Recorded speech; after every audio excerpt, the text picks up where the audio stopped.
भेट झाली हे बरोबर आहे, परंतु अर्धा तास बंद खोलीमध्ये चर्चा झाली हे आज सकाळी मी आपल्याकडनं ऐकतोय. मला असं वाटतं की काल राजसाहेबांना शिंदेसाहेब का भेटले त्याचा खुलासा स्वतः शिंदेसाहेबांनी काल केलेला आहे.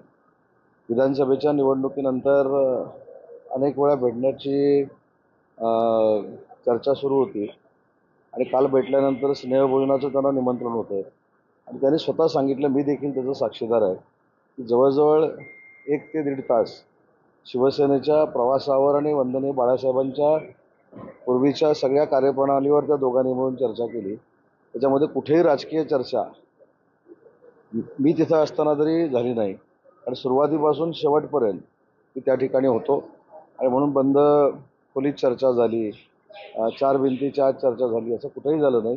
काल जी चर्चा झाली त्या चर्चेमध्ये मनसेचे 3 नेते होते.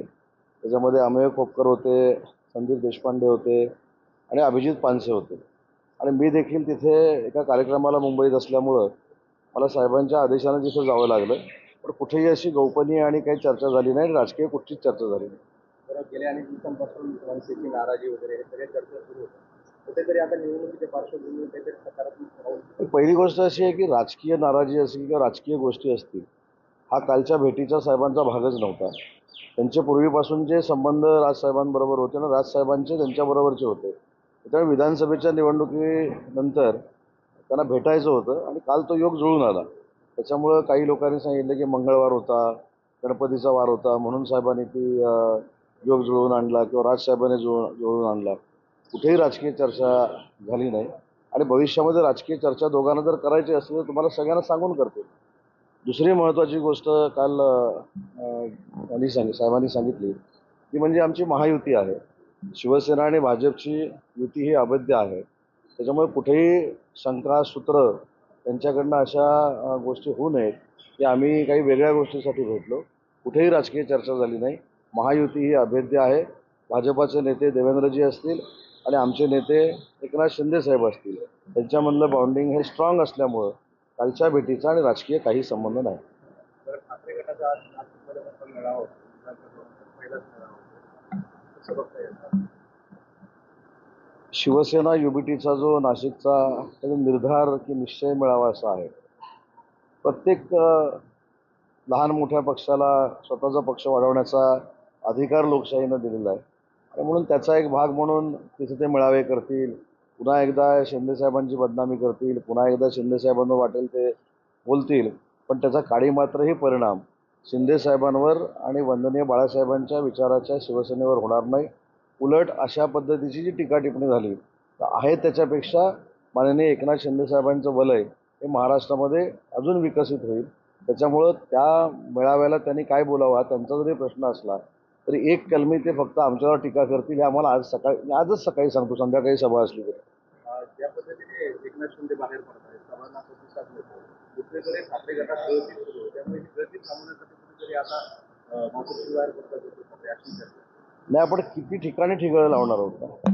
मला असं वाटतं की एक ठिकाणी जर ठिगळ लावायचं असेल तर आपण समजू शकतो. दररोज शिंदेसाहेबांच्या नेतृत्वाखाली प्रवेश सुरू आहे, दररोज. हे मी ठामपणानं सांगतो आणि याच्या पुढे देखील सांगतो की अनेक महाविकास आघाडीचे नेते हे साहेबांच्या संपर्कामध्ये आहेत आणि ते भविष्यामध्ये तुम्हाला शिवसेना या पक्षामध्ये शिंदेसाहेबांचं नेतृत्व स्वीकारतील हे मी खात्रीलायक सांगतो. नागपूर हिंसाचाराच्या घटनेतील जो बहीण आरोपी होता त्याच्या घरावर गोळीबार होता. महानगरपालिका आयुक्तांना हायकोर्टात 200 माफी मागावी. मला असं वाटतं की ती जी काही त्यावेळेची प्रोसेस होती ती महानगरपालिका असेल किंवा तिथली स्थानिक स्वराज्य संस्था यांनी केलेली होती. आता कोर्टामध्ये नक्की काय झालं, काय आर्ग्युमेंट झालं, त्याच्यानंतर न्यायालयानं काय निर्णय दिले त्याच्यावर मी न्यायालयाच्या बाहेर बोलणं योग्य नाही. नाशिकमध्ये रात्री हिंसाचार दर्गा काढण्यासाठी आग काढणार होते, तर मोठं दगडफेक झाले. 12 ते 15 पोलीस अधिकारी कर्मचारी जखमी झालेले आहेत. आताही तणावपूर्ण परिस्थिती नाशिकमध्ये. काही गोष्टी या समजून घेतल्या पाहिजे. काही गोष्टीचा राग हा पोलिसांवर काढून उपयोगाचा नाही. कारण पोलीस काही कुठच्या एका जाती धर्माचे नाहीत. त्यांनी महाराष्ट्राचं संरक्षण, महाराष्ट्राला जपण्याचं काम महाराष्ट्र पोलीस, मुंबई पोलिसनं अनेक वेळा केलेलं आहे. काही गोष्टी जर मनामध्ये शंका असेल तर बसून संवाद करून सुटू शकतात.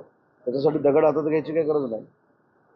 जालन्यात 50,000 कोटींचा अपहाराचा प्रकरणात त्यांच्या नावावर म्हणजे 50 कोटींचे घोटाळा केल्याचं जालनाच नाही, महाराष्ट्रामध्ये अशा पद्धतीनं कुठं झालं असेल आणि ते पुराव्यानिशी जर सिद्ध झालं तर संबंधित यंत्रणेने जे केलेलं आहे त्याच्यावर कारवाई करू ना. ठीक आहे, थँक्यू.